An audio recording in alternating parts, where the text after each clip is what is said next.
Even though 6 out of 10 Americans now hold an unfavorable view of Israel, it looks like the House is moving toward integrating Israel's military with our own, which would be a disaster. And it seems like the point here is to further conceal the amount of support and military aid the United States provides to Israel to carry out their border expansion project. Cenk, your 2 cents. Exactly. So we're going to explain in this video here what the integration means. What does it mean to merge the US and Israeli military? I mean, it sounds so absurd when you say it out loud. And that is what they're planning to do now, our deeply disgusting, corrupt government. But secondly, why is it so dangerous? So we'll talk about that as well, Anna. Now, this is a provision in what's referred to as a must-pass bill, right? This is the National Defense Authorization Act. It has to be renewed and passed every single year. And buried deep in the House's latest version of the 2027 National Defense Authorization Act is something known as Section 224, which lays out a complete marriage between the US and Israeli militaries. So as reported in Responsible Statecraft, Section 224 lays the groundwork for bilateral research and development, co-production of weapons, joint ventures, licensing agreements, and seemingly every manner of US-Israeli military-industrial complex cooperation. In fact, the report goes on to say that this provision would greatly expand coordination to seemingly every area of defense technology, including AI, quantum, autonomous systems, directed energy, cyber, biotech, and many more. It also proposes network integration and data fusion. In other words, the US military's data could soon be the Israeli military's data. And by the way, I mean, honestly, this just seems like a robbery to me. Like We're already providing tens of billions of dollars for Israel's current slaughter campaigns, on top of the $4 billion we were already giving them each year as part of the MOU that was signed in 2016 under the Obama administration. And so Americans are increasingly frustrated that we are bankrolling Israel's atrocities. And so this is a way of ensuring that the money that's allocated for our military just goes to the Israeli military as well. Yep. So guys, what happened is the Israelis got caught, right? And so one of the most effective points against the Israelis has been, why are we paying for all this? So they've now done 2 different strategies to get around that. So number 1 is say, oh no, we're weaning ourselves off. We're not gonna ask for aid anymore. Now, that's actually not the full story. Netanyahu in that same exact statement said, so we're only gonna ask for 10 more years of aid. But that's not weaning yourself off. That's a whole nother decade of aid. And by the way, once they get to the 9th year, guess what they're gonna say? Oh, situation has changed and we're under attack and we have to do self-defense. You have to give us another 100 years, right? So no, that's an utter lie. And by the way, American media did not tell you the second part of the sentence. They might have buried it in the 17th paragraph, but the headlines were, Israel doesn't want any more money. Paragraph 27, except for another 10 years, which is $40 to $100 billion. Now, the second strategy is this.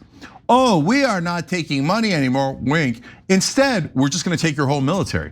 We're going to do, look at what they're saying, network integration. Insane. That means they're going to embed themselves inside our networks. Then we can't ever get them out. And by the way, that also makes that's the reason why they want to do it. In the old days, they had to bother stealing our nuclear secrets. And that was Robert Maxwell, Ghislaine Maxwell's dad. They had to bother stealing all of our top secrets. That was Jonathan Pollard.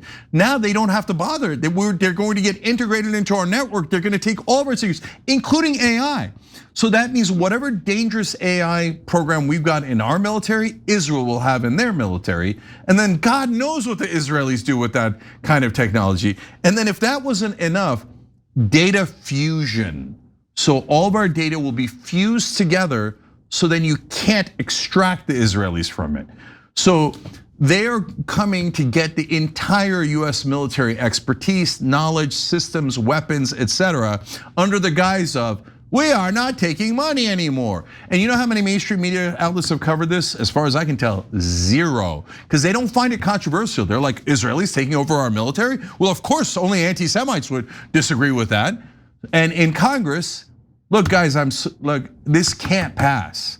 This has got to. We have to pass. It's going to pass. We pass. have to There's make no some hope. sort of stand on this. It can't pass, but at the same time, it can't not pass. Do you want to know the only two people in Congress that are publicly objecting right now? You'll never guess.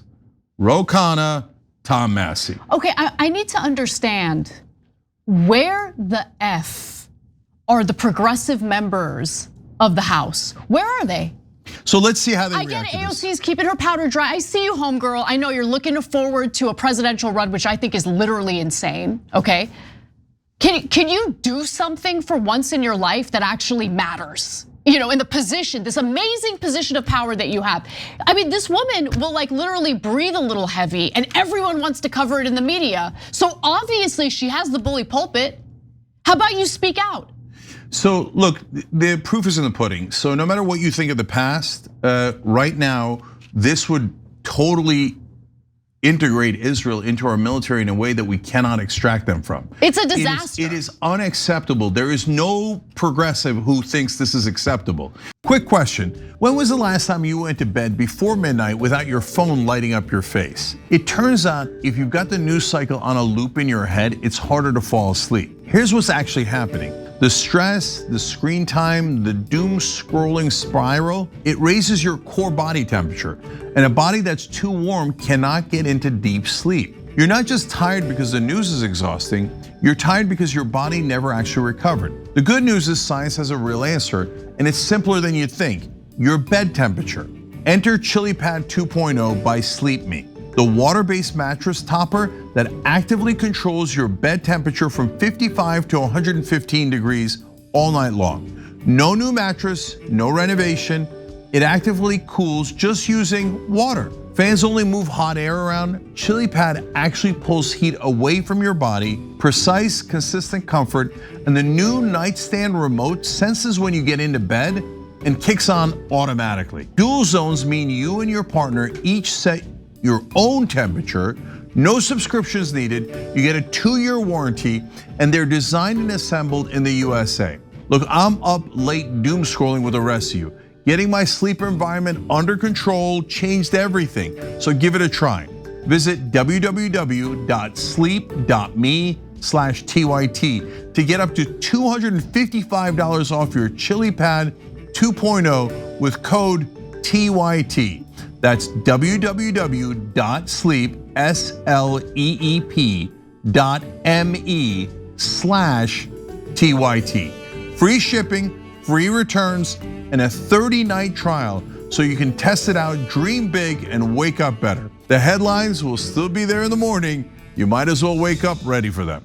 So, and all of the shows that disagree on all these other things, right? That disagree with us, that we this, that, the other thing. Everyone agrees on this. You can't integrate them. We'll never get them out of our lives. And there's a way of stealing all of our military spending without doing any of the spending. Israel will just take it all, right? So if people, and guys, it's not just a matter of how you vote. It's easy to hide in a cave and vote the right way when you know you're going to lose the vote. The question is, are you going to fight? Are you going to come out and say, hell no? And Anna's absolutely right. When AOC sneezes, the entire press covers it. 100%. So if she chooses not to fight on this, that is a super active choice.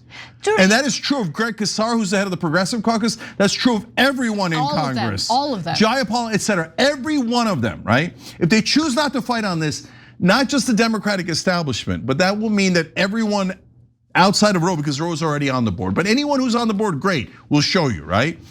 Outside of those few people, that means they're all useless and they're never gonna fight for you. If you don't fight on this, that means that's a core betrayal. You'll never fight for us. But why would they even hesitate? This is I don't get it. Approximately 100% of Democrats agree with us on this. So the reason they hesitate, of Democratic voters, the reason they hesitate is because they know mainstream media is on the side of the Israelis. So if you oppose the Israelis, all of a sudden you're gonna get negative press. And my guess is folks like AOC think, well, I don't want any negative press. I'm gonna run for higher office. I need mainstream media to love me. So if I oppose Israel, they won't love me. So you know what? I'll vote the right way, so then I'll go, ha ha, you can't criticize me most of the time. No. If you don't show up for the fight, that says everything. It sure does. And so far, have you guys seen AOC doing, I mean, I don't want to give Rose the counterexample every time, but okay, so let's take him out of it. As much as Tom Massey has in loudly opposing Israel, in saying no more money to Israel, and release the Epstein files, etc. Have you seen her actively fighting as much as Tom Massey, a Republican who we disagree with 90% of the time? If he's outdoing you, you're definitely not doing enough. Yeah, and I mean, look, for all the criticism that we have lobbed over at Marjorie Taylor Greene for other reasons, she was willing to destroy her political career to do the right thing and speak out against the unholy relationship and union that we have with Israel. It is a foreign country. Even if you are an Israel supporter, you have to confess it is a foreign country, and foreign countries sometimes might have the same objectives that we have, and sometimes have objectives that run counter to our own. So the idea of integrating our military with a foreign country's military is insane. And the reason why AOC would be incredibly powerful in spreading this message and fighting back against it is because she gets the media attention. I'm sorry, but Ilhan Omar, Rashida Tlaib, they've been on the record saying the right things. They don't get the media attention. So AOC has that benefit. Use it to your advantage to do the right thing. But weirdly enough, she doesn't do it, which I find very strange. Every time you ring the bell below, an angel gets his wings. Totally not true, but it does keep you updated on our live shows.